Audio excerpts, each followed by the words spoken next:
Welcome back to Old School Sports and our Out of the Park Baseball 24 playthrough of the Buffalo Wings. We are about to begin the 2039 playoffs, and after 7 consecutive NL East titles, it was a down year for Buffalo this year. We are in the playoffs for a 12th consecutive year, but we ended up finishing third in the National League East at 87 and 75, and we will be on the road against our divisional opponent, the New York Mets, for a 3-game wild card series. So, interesting scenario for Buffalo this year. Hasn't typically been our path through the playoffs, but quite honestly, the last couple of years we've as I mentioned, had 7 consecutive division titles, but even the last 2 years we've had a first round bye, home field advantage in the playoffs, and we've gotten taken out of the divisional series 3-1 and 3-0. So maybe a little bit of a change of scenery and having to go on the road will result in something different this year. You can see our team batting average this year dipped all the way to 246, which is the lowest it's been since 2032. Still a very good pitching staff, but the 630 runs that we allowed were the most allowed by our pitching staff since 2030. So it's definitely been a bit of an off year, as I said. That being the case, still think that we can be a pretty competitive team in the playoffs. Taking a look at our playoff roster, and we'll let you know the interesting decisions that we had to make. As we typically do, we went with 12 pitchers. The surprise addition was probably Devin Cabuto, number 89 prospect in baseball, was a first-round pick back in 2035. He split this year between AA Utica and AAA Albany before we promoted him in September. Went 3-2 with a 3.62 ERA for us in 5 games. He's not part of the rotation, but think that as a reliever, he could be a pretty useful arm for us out of the bullpen. So Cabuto is on the roster. What that means is that another youngster or relative youngster, Ben Borgian, who was 1-0 with a 3.74 ERA and more than a strikeout per inning for Buffalo this year, does not make the playoff roster. And another lefty, Inahiro Miyake, who also split the year between Albany and Buffalo, does not make the postseason roster. Barajas, Shazier, Mendoza, and Estrada will be our 4-man rotation. But since Barajas was pitching in game 162, as we were trying to earn home field against the Mets in the final series of the year, which we ended up losing, Barajas won't be pitching in this series, and it will be Shazier, Mendoza, and Juan Estrada, if necessary, in a third game. Closer is going to be Elvin Jimenez, Nate Ruckel, our stopper, Mike Waters and Juan Veliz as setup men, Juan Puente and David Espinoza in middle relief, and then the 2 youngsters, both of whom spent time as our number 5 starter this year, Devin Cabuto and Eric Barbarito, are our long relievers for the playoffs. Big injury to our closer, Joe Scott, tore his triceps about a month ago at this point, or I guess a little less than a month ago at this point. Had an excellent year for us, going to be a big loss in the playoffs. And we are also without our starting shortstop, Steve Anderson, who's been out for about a month and a half with post-concussion syndrome. 5 weeks away. If we make it to the World Series, there's some tiny chance that he might be ready a little bit early and available for us, but I think the odds of that are also pretty low. Taking a look at our everyday players, no real surprises, given that we are able to keep up an extra body with the fact we moved down to 12 pitchers with all the off days. Young Hoon Bae, who we brought up, he was a minor league free agent signing we made this year, hit a lot of home runs at Albany, came up towards the end of the season and added a couple of homers and 19 at-bats for us. He's going to be on the roster. And then Jorge Clamaco, who is at 300 3 straight years in Albany. was 2 for 5 in a very limited sample size for us in the month of September, is up as a guy who can pinch hit off the bench with the injury to Steve Anderson. The guy who didn't end up making the team, who was in the mix, is Nelson Rojas, the center fielder that we picked up in a trade this past offseason. Batted just 105 in 19 at-bats this year. So even though he's a little better defensively potentially than Climaco, just feel like Climaco has a better shot of coming through with a big pinch hit at some point if we need to use him. Couple of changes to the lineups, one of which will make many viewers somewhat happier with my decision making. Kenny Lavari, who we picked up in a trade with the Dodgers, hit just 247 for us, but did have 14 doubles, 9 homers, and 37 ribbies in 186 at-bats. Good for a 124 WRC+. The 37-year-old is fragile. We were only playing him at DH against right-handers during the regular season, but we're going to expand his role for the playoffs. He's going to be our only lefty in the lineup and playing first base and batting fifth against left-handed pitchers. So Lavari going to be out there every day to hopefully help us with his bat. And then we did make a change here to Mitch Houlihan is going to be our starting catcher against right-handed pitching. Hit 327 in 156 at-bats. At this point, defensively, he's pretty similar to Andres Medina, our highly paid starting catcher, who hit 212 with 10 homers this year. But we're going to go with a pure platoon for the playoffs. Houlihan against right-handed pitching and Medina against left-handed pitching. So that will likely mean much more playing time for Mr. Houlihan. The question is he's going to get that playing time over 2 or 3 games, or 2 or 3 or possibly 4 series. And I mentioned that in this wild card series we'll be facing the Mets, who ended up finishing a game ahead of us in the standings. We finished the season playing 4-game series in Queens, and we split that series 2-2 with the Mets, which enabled them to maintain a 1-game lead on us. We were pretty good against the Mets overall, though, despite that 2-2 record in the last 4. Before that, we were 7-2 against them, so we finished the year 9-4 against the Mets. Hopefully we can get 2 more wins against them here in these next 3 games. We had, despite it being a bit of an off year for us with our pitching staff, still had the best pitching staff in the National League in terms of runs against. We were certainly pretty middle of the pack in terms of runs scored. The Mets a little bit of a different scenario with a good offense and a good pitching staff, but not great in either facet of the game. As I mentioned, our number 2 starter, Sincere Shazier, 11-9 with a 3.85 ERA. A bit of a down year for him this year on the mound, going up against Abel Schmidt for the Mets, 27-year-old right-handed pitcher, 10-8 with a 3.58 ERA. So on paper or on the computer screen, it looks like a pretty even pitching matchup between Shazier and Schmidt. Hopefully our Buffalo Wings can get this series off to a good start. And we do with an 8-2 victory. Looks like Juan Veliz got the win in relief, so probably some runs in the late innings there. Kenny Lavari pays off with a home run for us. Taking a look at the box score, we scored 4 in the 7th and then 3 in the 9th to come back from an early 2-1 deficit. Shazier was fine, 5 hits, 1 walk, 6 strikeouts over 5 1/3 innings. Veliz with the win in relief, Ruckel with the hold. Schmidt had a quality start for them with just 1 run over 6 innings.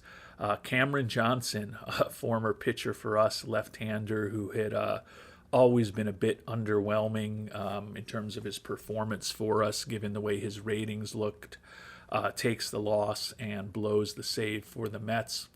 Juan Estrada wins player of the game, 3 for 4 with a couple of runs scored and a couple of runs batted in. So good start on the road here against the Mets in game one of this series.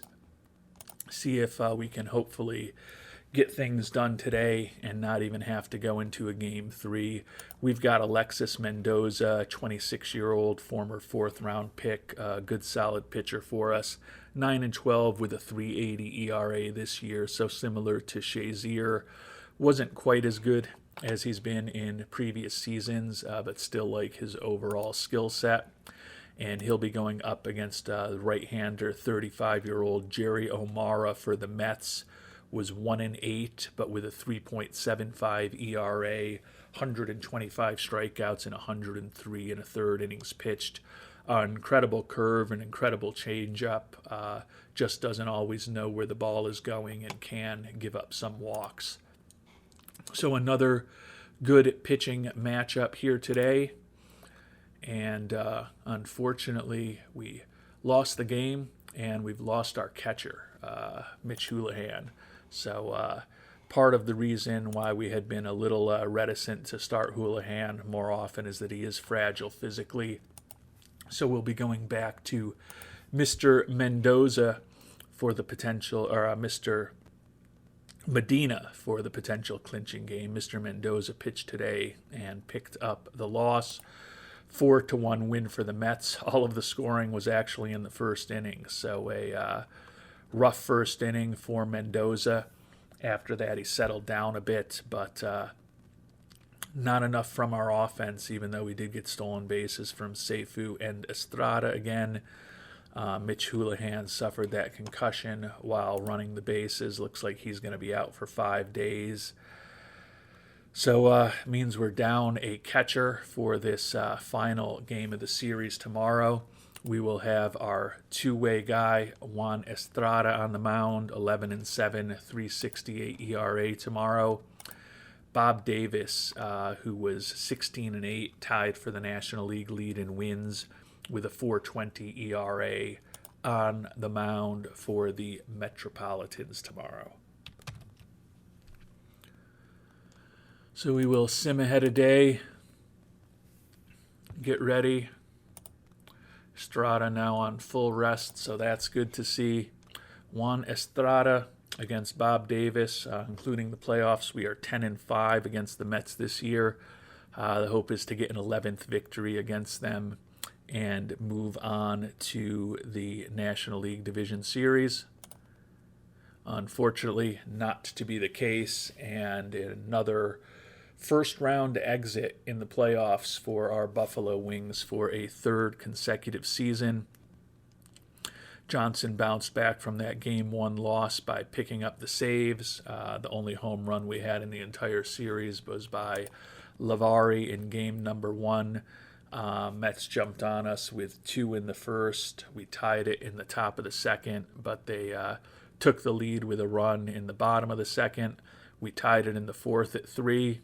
And then they scored another couple in the fourth on a 2-run home run by Jenkins off of Estrada. No scoring over the final 4.5 innings of the game. Seifu was really good in the playoffs with a 3.85 average. Estrada obviously also got some hits. Other than that, not a lot of offense. Interesting, Andres Medina was 3 for 4 with the ribby today, filling in for Houlihan at catcher. But a rough outing from Estrada, 9 hits, 5 earned runs over 3 1/3 innings. After that, Espinoza, Cabuto, and Belize combined for 4 2/3 scoreless innings, but the offense didn't get anything going, as has kind of been our habit, unfortunately, over these last several months of the season. The offense just hasn't been very good. And other than Game 1, didn't generate a lot of offense against the Mets. Came back to cost us. And another disappointing season is going to go into the books for the Buffalo Wings here in 2039.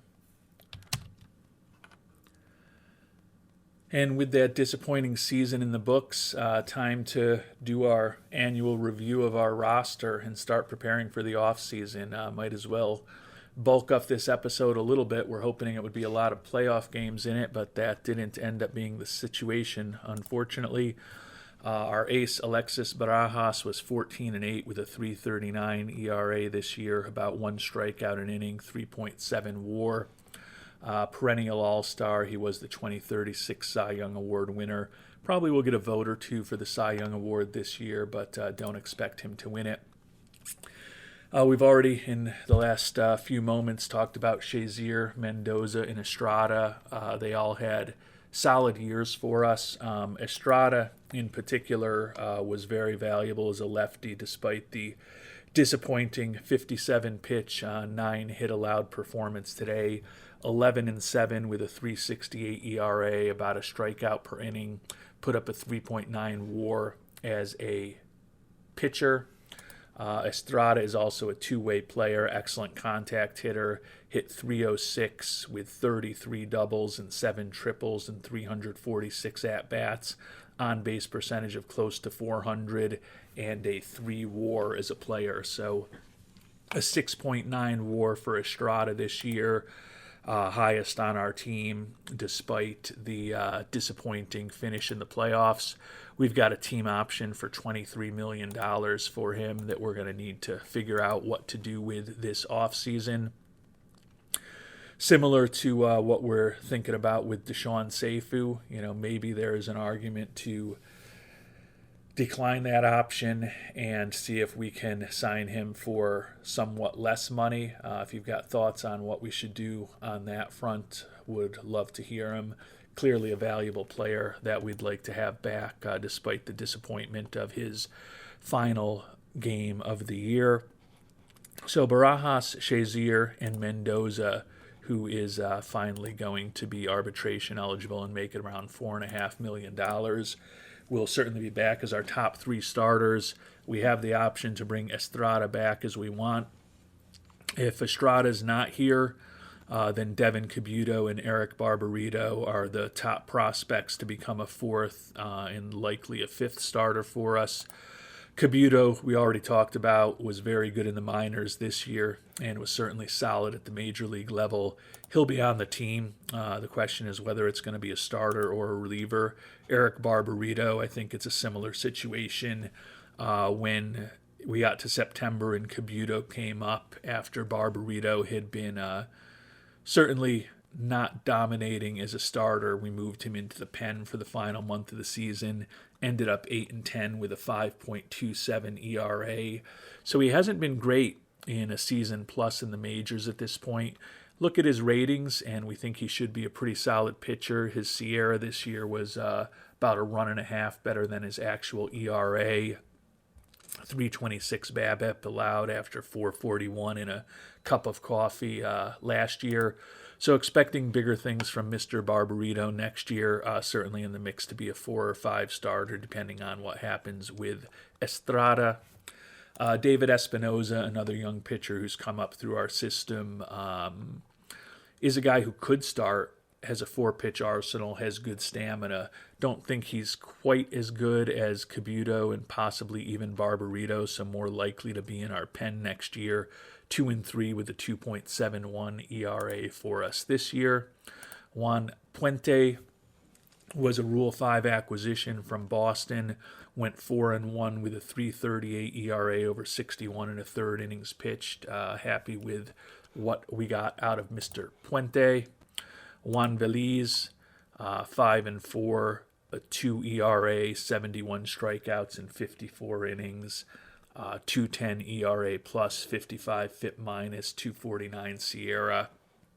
He's a guy who left us as a free agent with the Mets a few years ago when we didn't want to pay him. The Mets ended up dealing him back to us and held on to a good chunk of his contract. So like what we have in Mr. Veliz. Mike Waters, a guy who's come up through our system after being a 20th round pick out of Mississippi State in 2033. Good solid reliever for us, 0.70 ERA and 43 strikeouts in 38 and 2/3 innings. Nate Ruckel, took over as our stopper, filling that left-handed high-volume stopper role that Lorne Walborn had been so good in us for the previous 5 seasons, and kind of did something similar to Walborn. Despite spending over 2 weeks on the IL, Ruckle still led the league in games pitched and holds, 3.50 ERA with more than a strikeout per inning, over 136 and a third innings pitched. Expect him to be a big part of the bullpen for several years to come. And then Elvin Jimenez, with the injury that we've already talked about to Joe Scott, ended up as our closer right at the end of the year. 5-5 record, 2 saves, 191 ERA, almost a strikeout per inning. Like his profile, he is signed to a very reasonable contract with 1.3 and 1.4 million dollar team options for the next couple years. Certainly would expect Jimenez to be back, and we won't, of course, ignore Joe Scott, who before that torn triceps had another nice year for us. Second straight strong season since we picked him up in a trade with San Diego early 2038. Was an all-star this year and the Mariano Rivera Award winner a year ago. So feel like our pitching staff is in really good shape.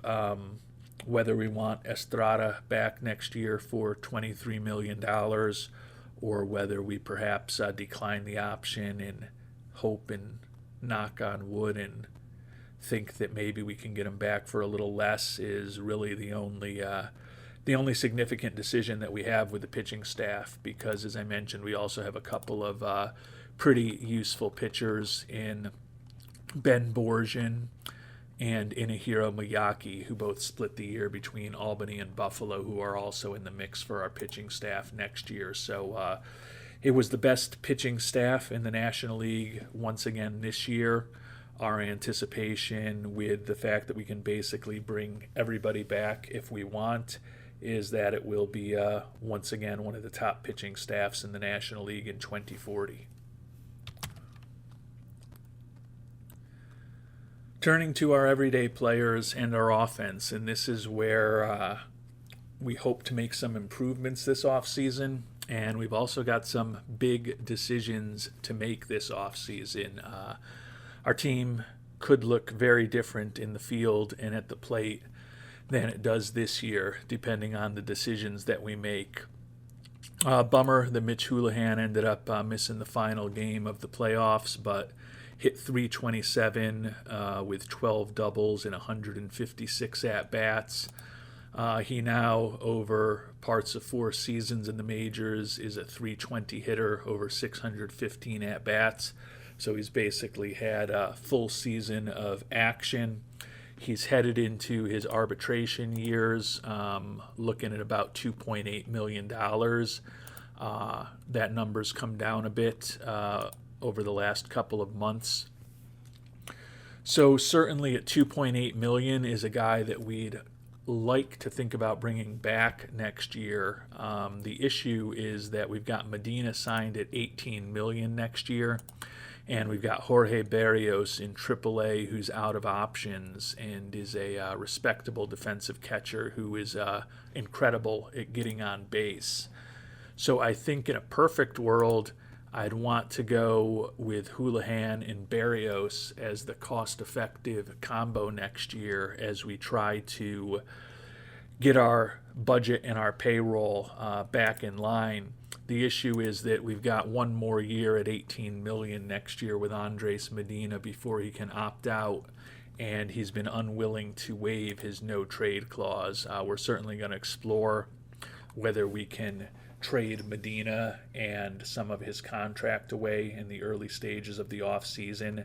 That's the simplest way for us to open up some money potentially in the payroll. But if Medina's not willing to deal, he's going to be on the team next year. And then that means that we end up in an interesting decision with Houlihan and Berrios, where we probably end up wanting to trade one of them away to get some value. Medina did end up playing a little bit better over the second half of the year. That said, by any measure, it was a poor offensive season with a 67 WRC plus, 10 homers, 43 runs driven in. Still a very good defensive catcher, still a great presence in the clubhouse, still a very durable player. That being said, in a perfect world, I'd like to move on from him this offseason, but because of the not so great contract we signed Medina to a couple of years ago, that's possibly not going to be an option. Young Hoon Bae, I mentioned, came up late in the year for us, a couple of homers and 19 at-bats. He is not a big part of our future after being a minor league free agent signing.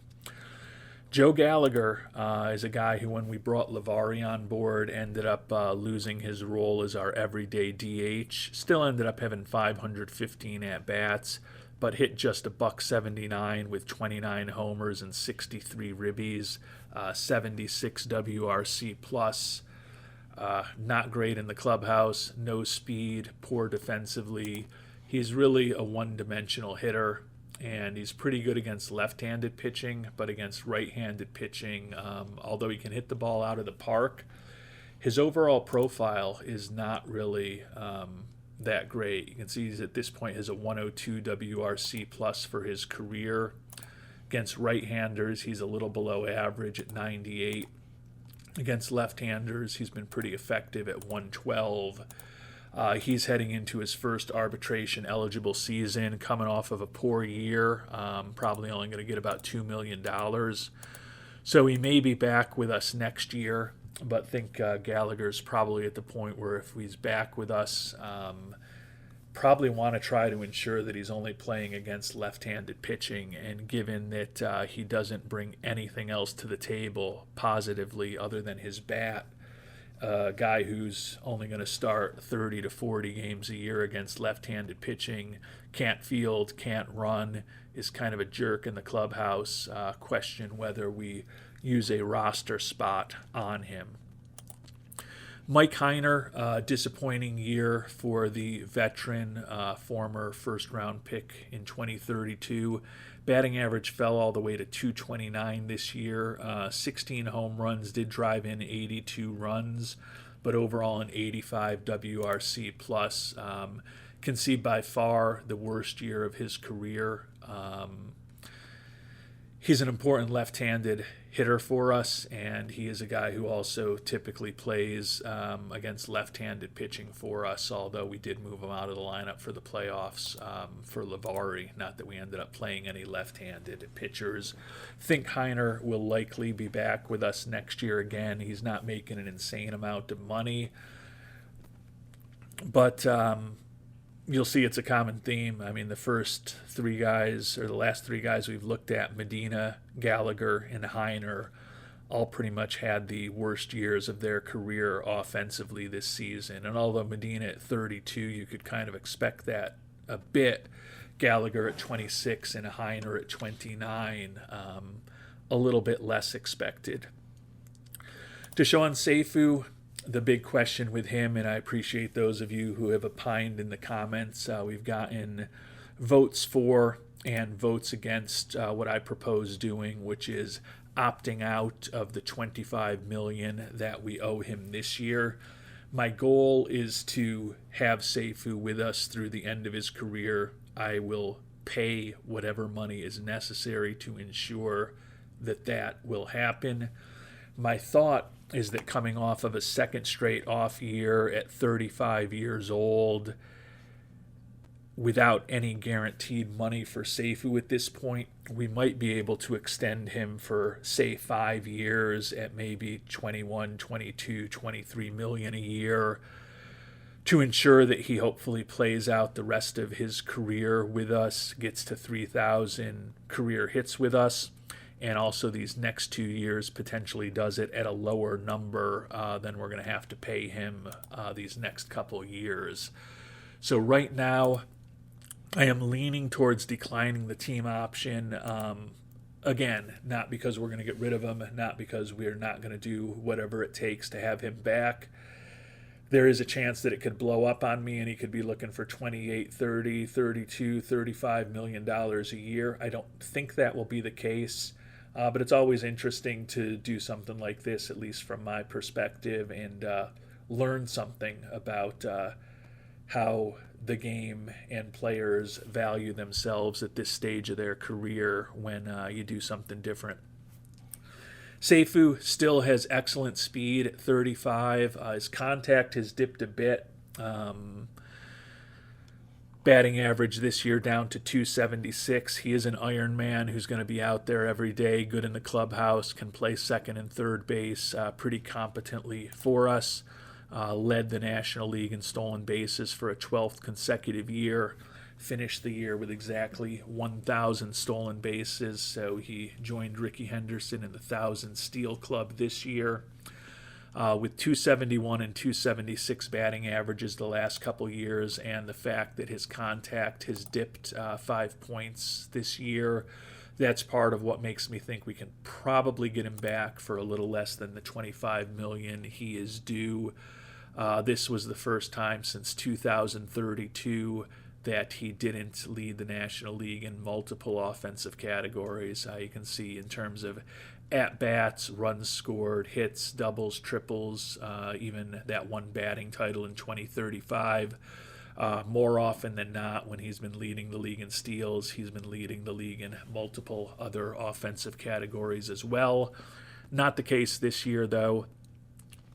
2,395 hits. If we sign him to a 4-year contract and he stays healthy, that probably means he gets to the 3,000 hit club with us. The question with his contact regressing and the likelihood that his speed will start to regress at some point is whether he's going to do that with a 300 average like he had for 5 consecutive years from 2033 to 2037. Probably not.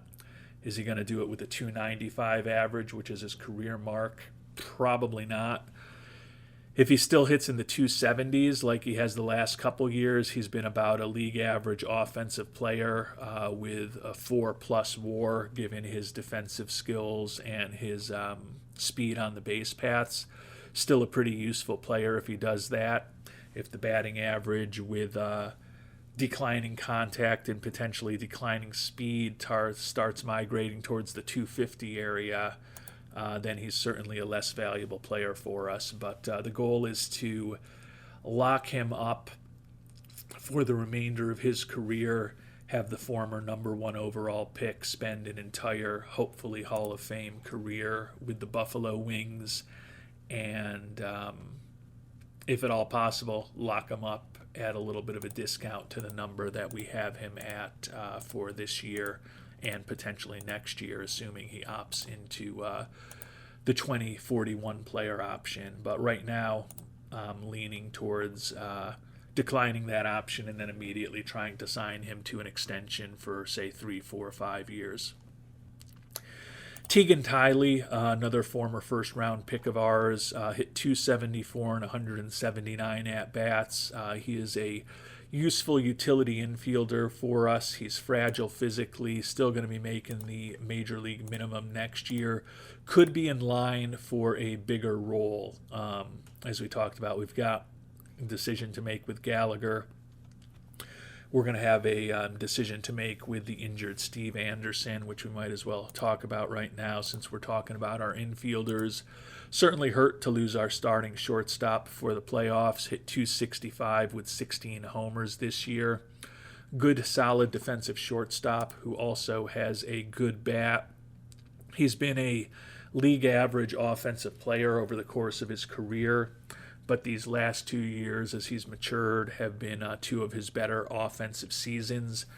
So would certainly be losing a lot if we don't bring him back. The issue is that he's probably going to be making $10.5 to $11 million through arbitration if we decide to bring him back, which is getting pretty fully valued for what he is. And if we decide to move on from Anderson, it's certainly conceivable that Teagan Tiley could have a more important role in our infield next year. Joe Edwards is another big decision for this offseason. Had a bit of a, I don't want to say it's a bounce back year because it's a worse year than he had 2 years ago, but it was nice to see him lead the league in walks again this year for the first time in 3 seasons. So a bounce back from that perspective, 27 homers, 78 ribbies. When all was said and done, a 116 WRC plus, which is pretty much in line with his career mark. He's a third baseman slash first baseman slash corner outfielder, second round pick from back in 2027 who's been pretty valuable for us. The issue is he's headed to free agency, looking for still around $19 million a year for 5 years. I think it's unlikely that we're going to be able to afford to bring back both Anderson and Joe Edwards.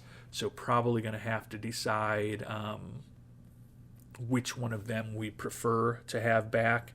Anderson, who's arbitration eligible, or Edwards, who's headed for free agency.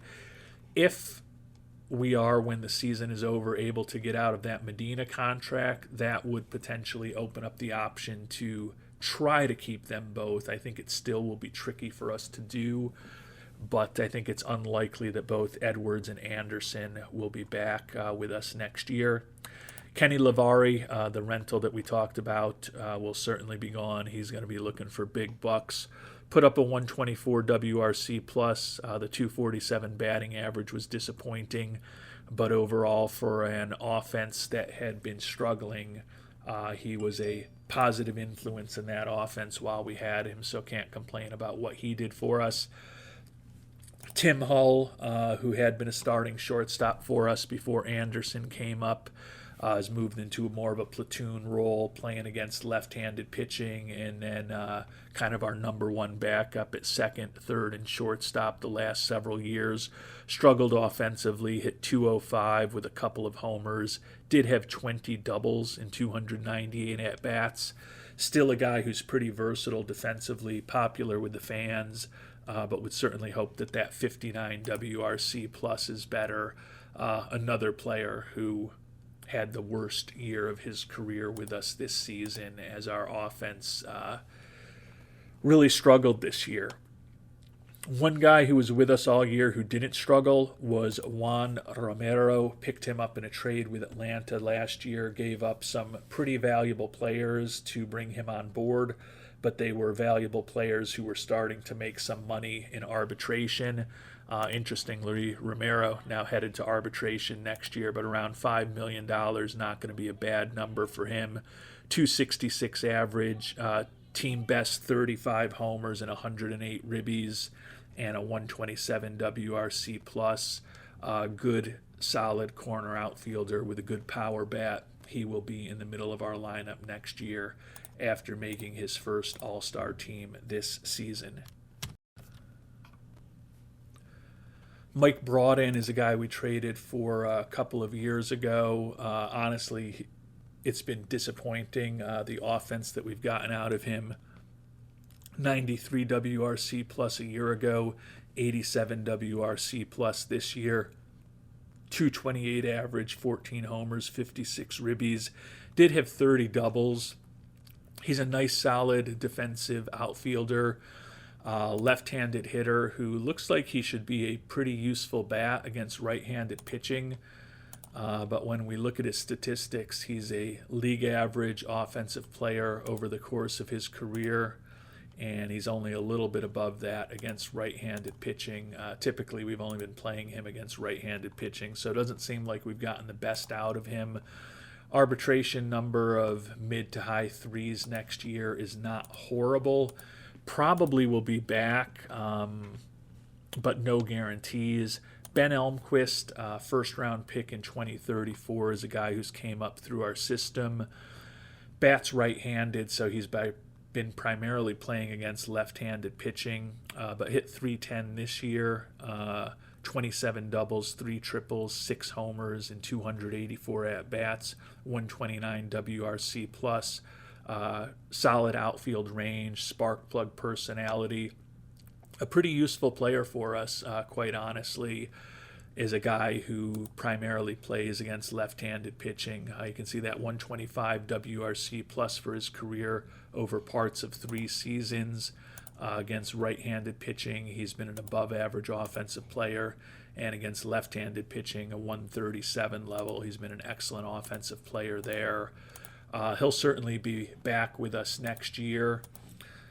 Probably not going to be a guy who gets more than 250 to 300 at-bats just because he doesn't have a ton of power, and our hope is that we'll have a left-handed batter who we can platoon with him, who can provide us a little bit more offense against right-handed pitching. But thus far, Broughton has not filled that role, which is what we had hoped.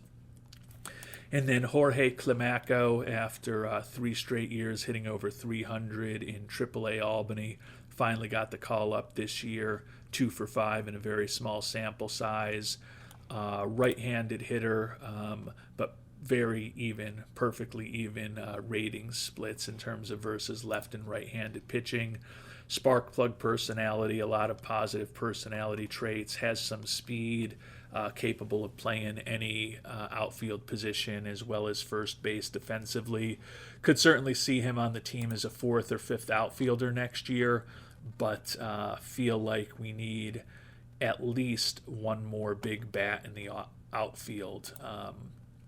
And exactly who that's going to be is uncertain. Could be someone that we have in our minor league system. Could be somebody that we try to pick up in free agency or the trade market. We're probably not going to be big players in free agency given our financial limitations. You can see very limited money potentially available for extensions right now. A lot's going to depend on whether Medina is willing to waive his no trade clause, whether we opt in or opt out on Seifu and Estrada. Definitely leaning towards opting out on Seifu, and I get that there's some risk that we'll have to pay more for him. I think that's a pretty low risk looking at his age and his profile, but it is a risk, but hopefully could save a few dollars opting out of the team option on Seifu. We may be able to save a few dollars opting out of the team option on Juan Estrada. As I mentioned, between pitching and hitting, he put up a WAR of almost 7 for us this year, so he's still a very important player for us.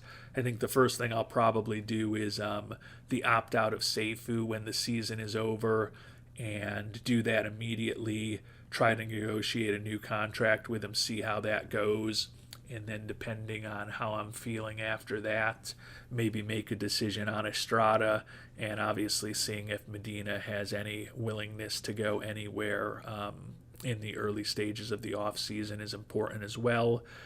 Edwards, a big free agent decision. Anderson, a big arbitration decision. Also got a team option on Tim Hull.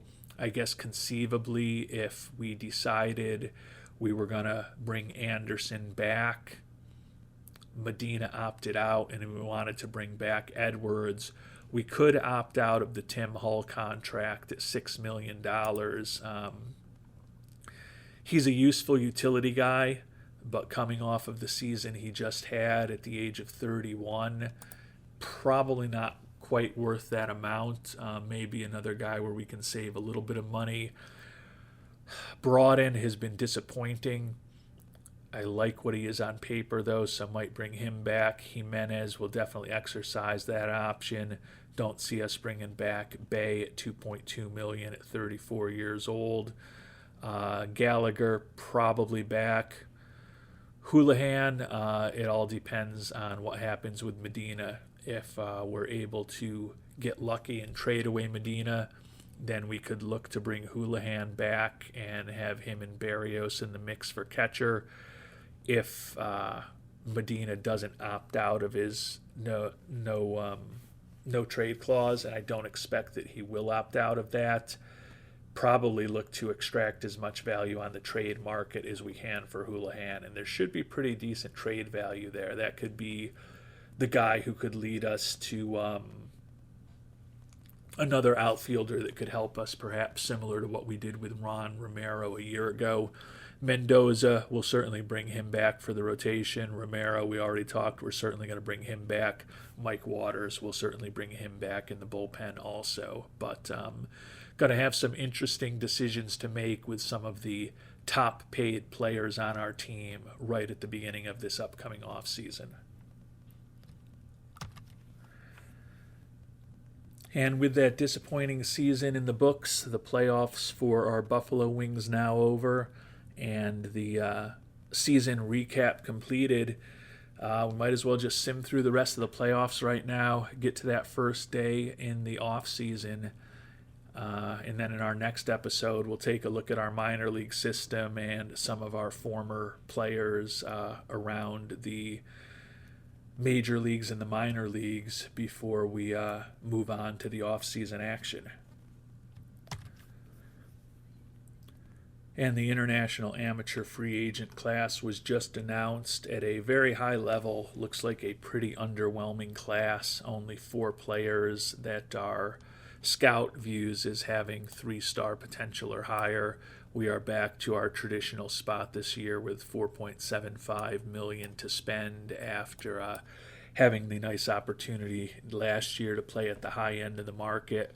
Quickly, we'll look at the top 4 prospects. Alfredo Lepe looks like a pretty interesting hitting prospect, left-handed hitter. Looks like he could be an above-average offensive player. Not a lot of speed, decent outfield range. Certainly a solid prospect, not a dream prospect. Jesus Asensio, good contact, good home run power, like the high work ethic, looks like a corner outfielder. Alejandro Cordero, the highest rated pitching prospect, like the high work ethic, like the stamina, not good at holding on runners. He could only be a 2-pitch guy. We don't think his curve is going to do anything if that changeup doesn't develop. He's a high-end reliever rather than a middle of the rotation to back of the rotation type of starter. And then Jorge Rivera, center fielder, pretty balanced offensive profile, decent defensively, a little bit of speed, although he's not particularly good stealing bases. Not the most exciting batch of prospects at first glance, but we'll be scouting up all of these guys over the next several months and hoping that as we get to know them better, maybe there's a little more in this class than we think there is right now. And there ended up being a lot of upsets in the playoffs. When all was said and done, though, one of the teams that did have a first-round bye, the Minnesota Twins, ended up as the World Series champions, but the Brewers rampaged as a wild card team all the way to the ALCS. The Mets, after taking us out, made it all the way to the NLCS. And then another wild card team, the Cincinnati Reds, made it to the World Series where they lost to the Brewers to the Twins 4-2. So congrats to the Minnesota Twins on winning the 2039 World Series championship. As we talked about, we've made it to the offseason now. Jimenez, Seifu, Hull, and Estrada, all with options. New budget, $236 million. I think that is down a teensy tiny. It's actually up from a year ago. Okay, well, that's positive. Actually, 236. In my mind, I'm telling myself we made it to 240 at one point, but 236 is as high as we've ever been, so that's actually positive. Looks like our team trainer and our third base coach have both retired, so that's not positive. My contract extended for a couple of years. So the decisions begin. Elvin Jimenez, couple nice years for us, $1.3 million team option. We are going to execute that option and keep Mr. Jimenez with us. We will check in very quickly right now on Andres Medina, and he right now is still not willing to waive his no trade clause, so that will impact our decision making over the coming weeks. Have a number of arbitration eligible players.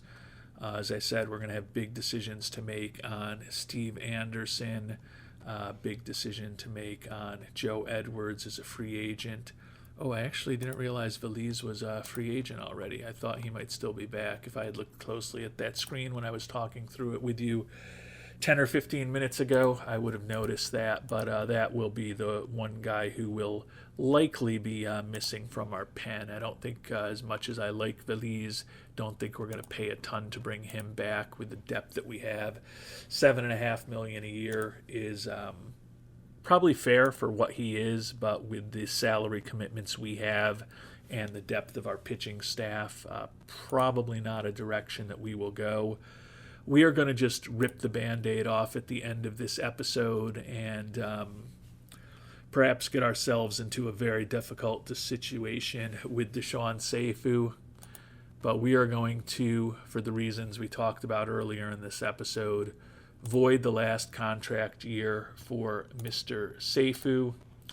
And let's just take a look and see what we are dealing with now. And that's going to work out well for us.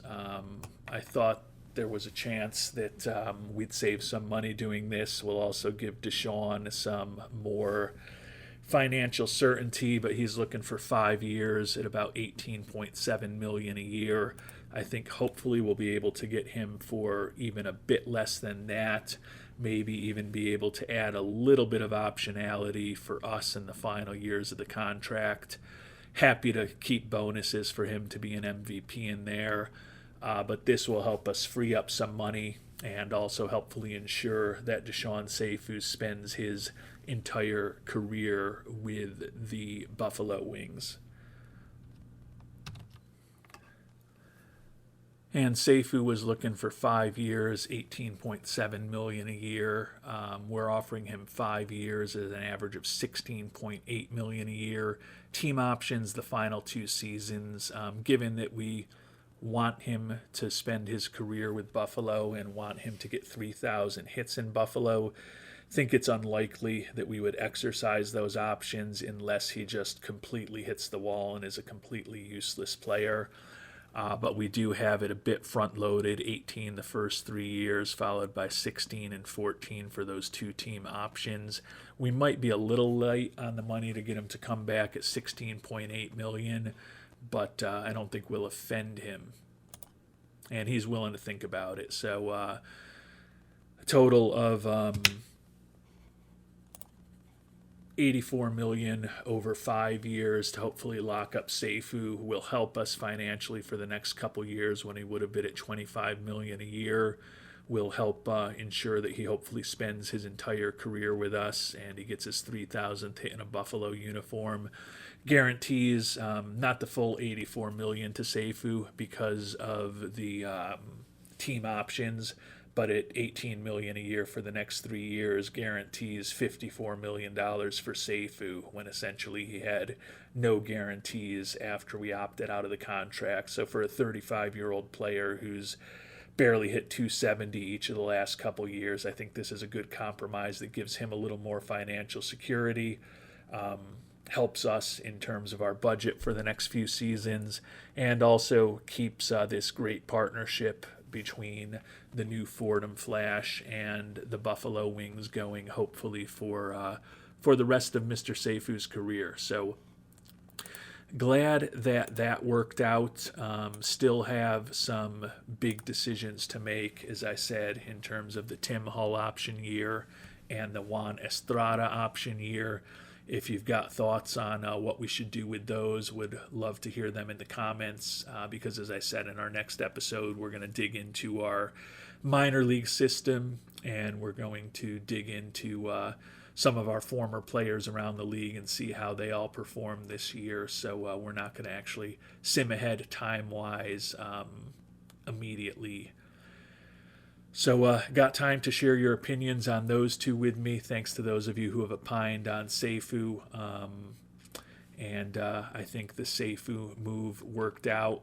The thing that I would love to see in the coming days and weeks is perhaps Medina being willing to waive the no trade clause. I don't think it's going to happen right away. Maybe it'll happen once free agency begins or once we get to the winter meetings, but given that he's getting paid a lot of money to play for a team that's been in the playoffs 12 straight years that originally drafted him, I think it's pretty unlikely he's going to opt out.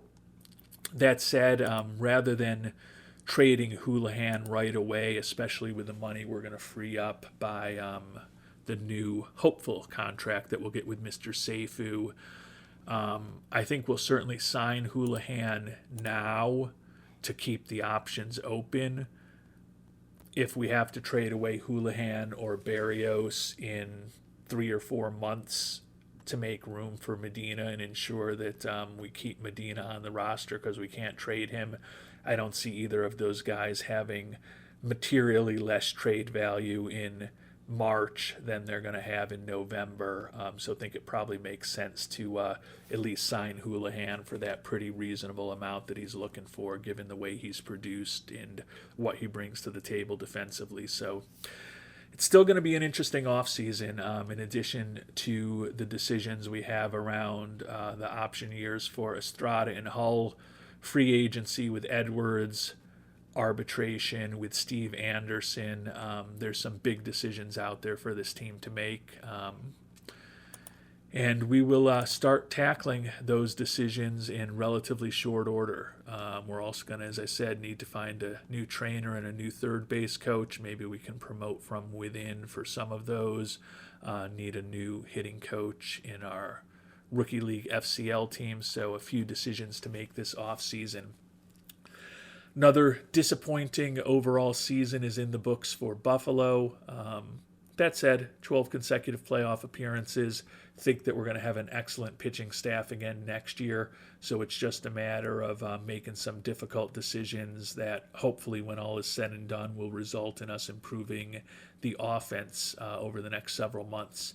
And we'll start thinking about that and making progress towards that in our upcoming episodes. Until then, thanks so much for watching and hope you have a great day.